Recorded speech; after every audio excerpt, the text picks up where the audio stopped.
here we are. If my memory serves me correctly, this is the place. Hello everyone, Vortex here. Welcome back to another episode of Let's Play Dragon Quest VIII. In our last episode, we met the stars of the game. The little green guy is called Trode, and he's the king of the kingdom of Trode. He and his daughter, Princess Medea, were both cursed when an evil jester stole a mysterious scepter from Trode Castle. Now the king's two lackeys are also here with him. The big guy on the right with the club and the thorny hat is called Yangus. And of course we have our fearless hero on the left with the red bandana. Last time we arrived in this small village, and it looks like Trode recognizes the place. This is the town where Master Rylus lives. Hold your horses, Grandad. I thought it was Magus we was after. I am not your granddad. And of course Magus is our man. He's the one who turned Medea and I into such laughing stocks.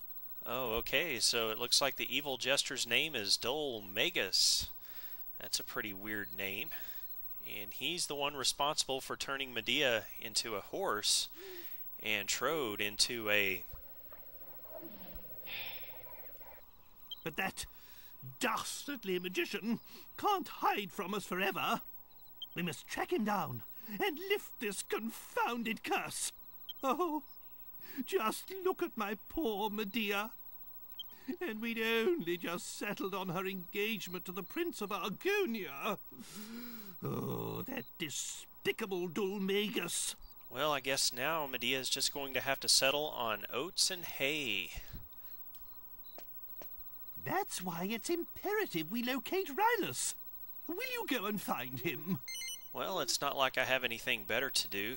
Might as well run around town, performing menial tasks such as fetch quests for my exalted liege here. So I'm going to go ahead and say yes. That's the spirit. I knew I could rely on you. I'll be waiting here. Alright, so it looks like we're going to have to go after Magus, but in order to find him, we first need to seek out a man named Rylus here in this town. And if we talk to King Trode again, he says Master Rylus is the fellow who taught that accursed Magus his magic. He might be able to impart some information to us about the whereabouts of that devious scallywag. King Trode says, I want you to seek him out, hero. I'm sure he lives in this town. You want the impossible. No, I don't think it's going to be impossible. I think it should be a pretty easy task. After all we've got to do is walk around town talking to people, and surely we'll eventually seek out Rylus, right? Hey Medea, how's it going? Oh, why the long face? Alright, well, we now have free reign to start wandering around town, so let's be on our way. Oi, Gov! Uh-oh, our absent-minded hero nearly ran off and left Yangus behind. Surely he didn't think Yangus wanted to sit back here and shoot the breeze with Trode. You weren't thinking of going without me, I hope. I'm the best there is when it comes to looking for people. It's my piece of resistance, as they say. Yeah, Yangus will frequently get his terminology mixed up, but hey, if he's the best there is when it comes to looking for people, we definitely want him to tag along. So come on, Yangus, let's go find this Rylus fellow. Now, as we're walking away, we get another help menu pop up that teaches us how to save our progress. All we have to do is go to a church and confess, and our progress will be recorded in an adventure log, provided that we have a PS2 memory card, of course. So we'll be finding a church here in this town. Alright, well, it's time to start exploring, and Dragon Quest VIII is a 3D world. And as you can see, when you press the R1 button on your PS2 controller, you can scroll the screen to the right. Likewise, the L1 button will scroll the screen to the left. Now, if I press the square button, I can bring up the town map, and it looks like this town's name is Farebury. We're currently located in the southern part of town, right where that red arrow is flashing. Now there's going to be lots to explore here in this town. It's probably going to take more than one video to explore it all. But as you can see, the town sports an inn and looks like an armor and a weapon shop. There's a sign up there that looks like a big mug of beer in the northern part of town. Perhaps that's a tavern. And it looks like the church is in the northeastern corner of town. And just to our east is an item shop, so we'll go check that out first. Actually, it looks like there's 2 item shops. So let's run over here on the eastern side of town and talk to a few folks. We've got a guard over here that's guarding the gate. He says, "Travelers, are you? Well, welcome to Farebury. I don't know what you're doing here, and I don't really care. Just keep yourselves to yourselves and there won't be any trouble." Oh, come on. Just because we're travelers doesn't mean we're troublemakers. We'll behave ourselves, we promise. Well, let's go over here to these 2 item shops, and actually there's only one real item shop, and it's this counter on the right. If you talk to the shopkeeper, he'll offer to sell you medicinal herbs, antidotal herbs, chimera wings, and even plain clothes. I'll be coming back here a little bit later to purchase some medicinal herbs and maybe a few antidotal herbs, but I need some more gold first. Now, this other item shop is actually closed for business, but if we talk to the man behind the counter, he says, "You know, something's been bothering me. There was a strange man here the other day. He was dressed like a jester, so I thought maybe he was some kind of traveling entertainer, but there was something creepy about him. I wonder if he's still in town." Aha, that sounds like Dole Magus. That creepy jester's been in this town recently, so we'll have to keep our eyes peeled for him. There's 2 vases right there, but unfortunately there's no hidden treasure inside, so let's just run over here to the western side of town next. Looks like the sun's about to set. And over here we have a man with a bowl haircut walking around. He says, "You'll never guess what. A horse-drawn wagon just passed by here, and there was a monster on it." Wait a minute, you're the people who came in with it, so you're with the monster? Ah! And he runs away. What a coward. What's he scared of? We're not with the monster, we're just with Trode and Medea and Yangus. We're nothing to be afraid of. There's a little cat here next to this smoldering pile of rubble that we saw when we came into town. Yeah, it looks like this building's been completely destroyed and there's nothing but the smoldering remains left. That's what happens when you play with matches, kids. Well, it looks like we've got a couple of barrels here, and actually this first barrel will contain our first treasure of the game, 4 gold coins. Well, let's check out the Farebury Inn next.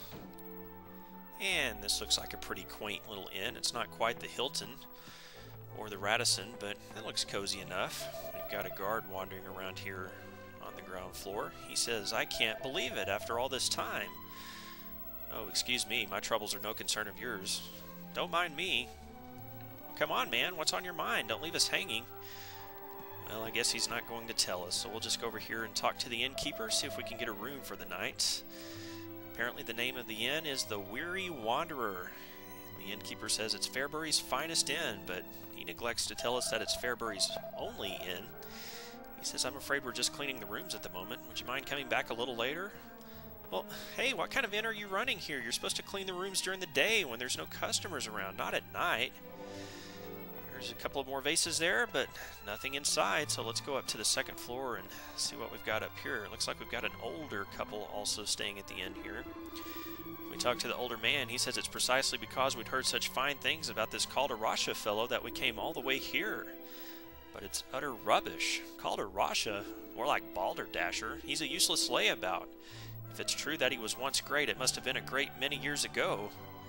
Well, I don't know who this Calderasha fellow is, but this old man doesn't have very nice things to say about him.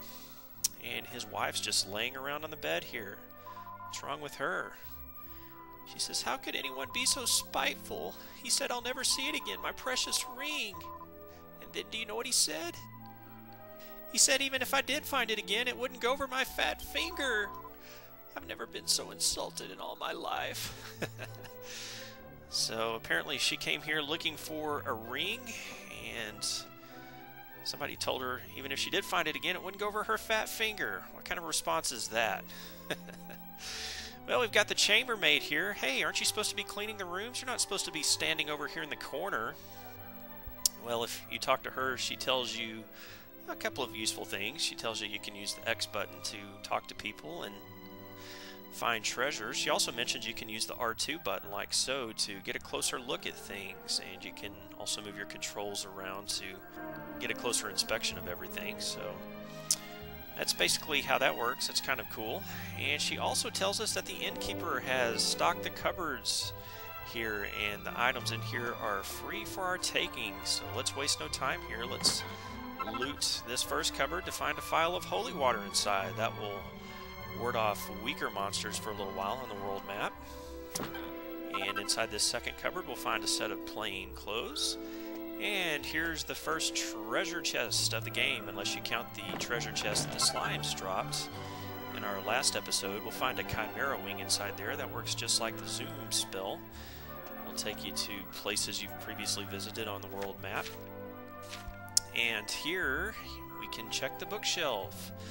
Just like previous Dragon Quest games, you can check the bookshelves and sometimes find books with useful information inside. This is a journal called The King of Adventure, getting ready to head out on your first exciting journey into this wonderful world of ours. Here's a tip for all you novice explorers on your travels. Always keep an eye out for treasure chests in unexpected places. Who left them there? Who cares? It's finders keepers in the wild world of adventuring. Think of them as divine gifts from the great goddess placed there just for you. In any event, you'll find plenty of interesting loot and treasure chests, so keep your senses sharp and your eyes peeled. So it sounds like there may be some treasure to find on the overworld.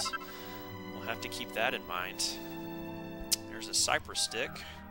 Pretty weak weapon, but I'm actually going to hang on to that for a while. And don't forget, you can also check the hanging sacks to find some loot, such as these two, which contain an antidotal herb and a medicinal herb, respectively.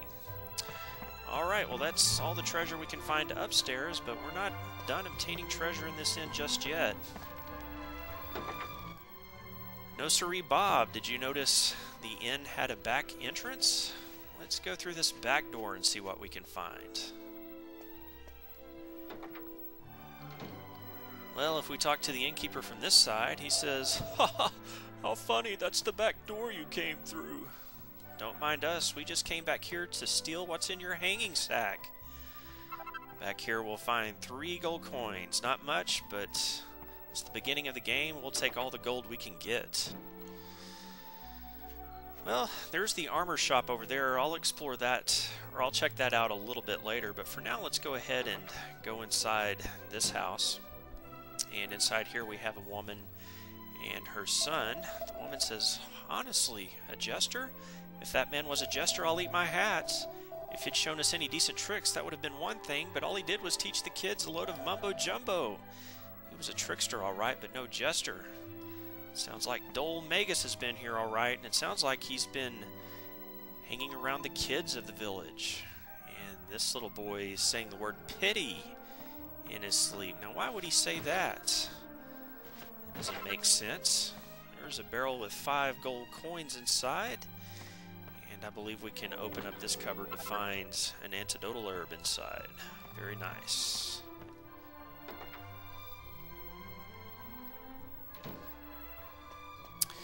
And we've got a young maiden standing next to the town gates. She says, "Welcome to Farebury. Are you here looking for that key too?" If we say yes, she says, "I knew it. You've got that look about you. It's written all over your faces, especially the stocky one." And Yangus says, "You talking about me? Who's written on me, Ed?" Yeah, Yangus is not too bright, in case you haven't figured it out already. She says, "You're thieves. You're looking for the thief's key. I could tell as soon as I laid eyes on you. So it sounds like there may be a thief's key hidden somewhere in this town. Maybe we can find that here a little bit later." There's a lone vase with a medicinal herb hidden inside.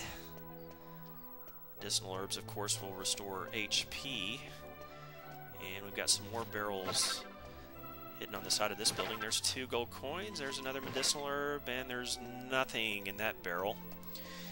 And running on down the pike here, we have a bard standing up here looking at the smoldering remains of that building down below.